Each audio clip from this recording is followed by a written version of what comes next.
आज किस मुद्दे को लेकर आपने वार्ता बुलाई है, क्या मुद्दा है?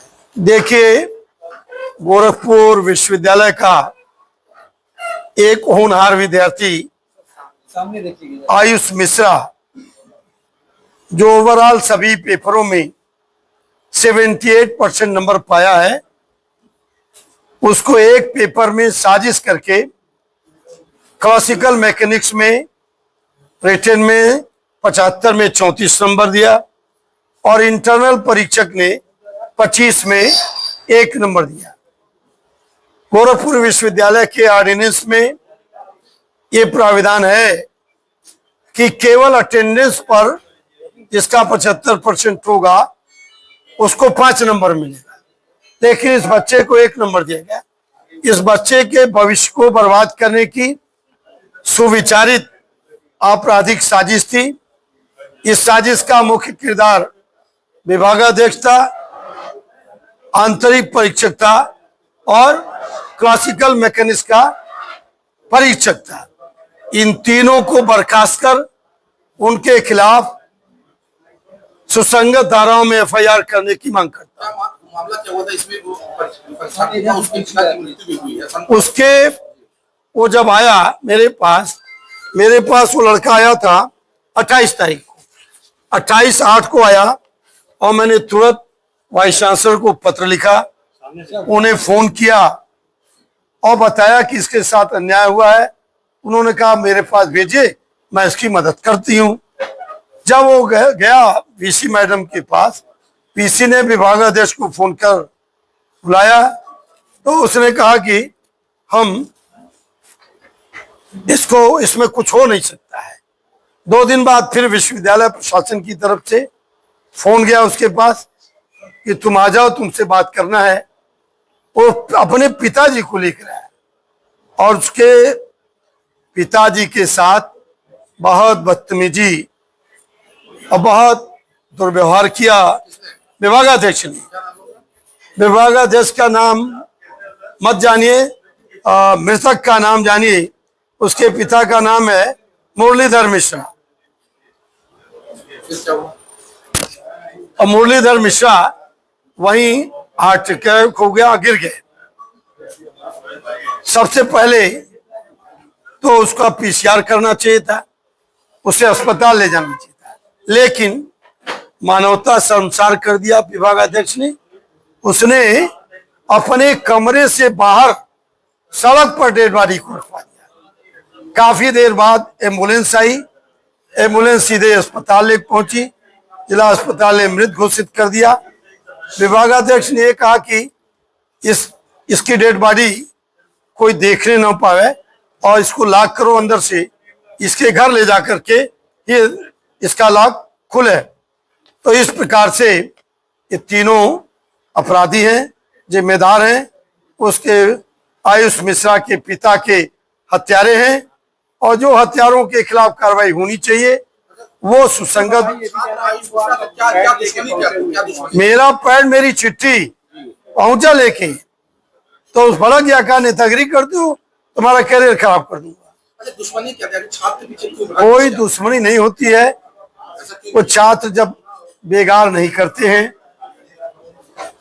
तो शिक्षक उनके उत्पीड़न में लग जाते हैं। ये सीधा साधा लड़का था, गरीब घर का बेटा था, बेगारी करने की उसकी स्थिति नहीं थी। अब बेगारी में बहुत सारी बातें आती हैं, जो कहा नहीं जा सकता।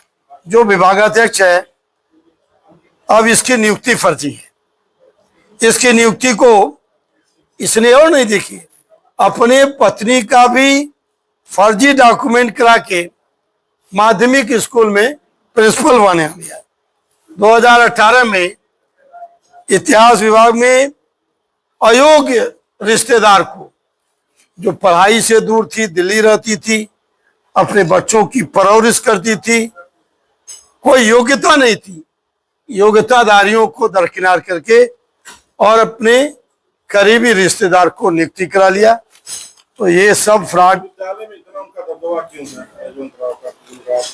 अब दबदबा इसलिए कि छात्र संघ नहीं है।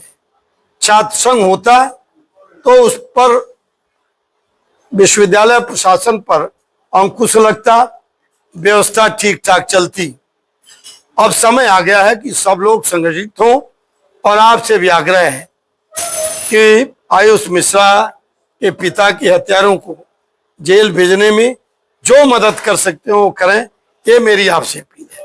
क्या ये आपका लेकर के लड़का गया, इसके कारण वो प्रोफेसर भड़क करके उसके पिता को डांट लगाई? भाई पहले से ही उसके दिमाग में अगर आपराधिक विचार नहीं होता तो कैसे 25 में से 1 नंबर देता, कैसे 75 में से 34 देता। आपराधिक विचार तो उसके दिमाग में पहले था। चिट्ठी देखकर कोई आपा खो बैठे और किसी के साथ दुर्व्यवहार करने लगे तो ये उचित नहीं है। क्या लग रहा भाजपा सरकार में न्याय मिल पाएगा?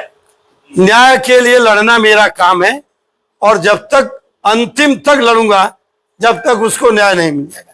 जो करना पड़ेगा सब करूंगा। छात्र राजनीति से आप आए हैं, छात्र राजनीति आपकी है, छात्र संगठन में है नहीं, बात तो होती है लेकिन छात्र संघ कभी होता नहीं है, तमाम तरह के आयोजन हो रहे हैं। देखिए, निरंतर संघर्षों से एक ऐसा वातावरण बनता है जब सरकार को निर्णय लेने पड़ते हैं। लंबे समय से अब देश में संघर्ष की राजनीति तो रही नहीं।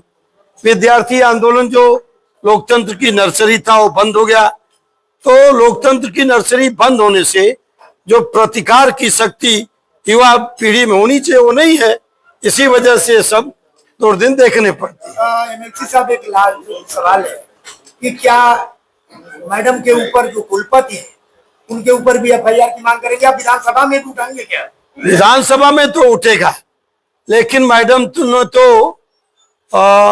विभागाध्यक्ष को बुलाया, समझाया, इसमें देखो इसको ठीक करो, लेकिन वो विभागाध्यक्ष नशे में था तो भड़क गया और पीयूष के पिता की जान ले बैठा। इसलिए इस अमानवीय क्रूर हत्यारों को जेल जाना चाहिए। अगर आप मांग कर रहे हैं, उस मांग पर गंभीरता से विचार नहीं किया जाता तो अगला कदम आपके नेतृत्व में, आपके मार्गदर्शन में महात्मा गांधी की प्रतिमा के नीचे आप सबको बुलाऊंगा, धरने बैठूंगा, शांतिपूर्ण जुलूस निकालूंगा, सदन खुलेगा तो सदन में उठाऊंगा। आयुष मिश्रा को न्याय मिलना चाहिए। कोई विद्यार्थी परीक्षा में बैठ नहीं सकता, इसका मतलब है कि वो 5 नंबर तो उसको बेसिकली मिलना चाहिए। शेष उसके प्रेजेंटेशन पर, उसके एग्जामिनेशन पर, उसके असाइनमेंट पर मिलना चाहिए। जो बच्चा ओवरऑल सभी पेपरों में 78% नंबर पाया हो तो एक पेपर में फिसड्डी तो निकलेगा नहीं। यह एक आपराधिक साजिश है। इस साजिश का मुख्य साजिशकर्ता विभागाध्यक्ष, इंटरनल परीक्षक और क्लासिकल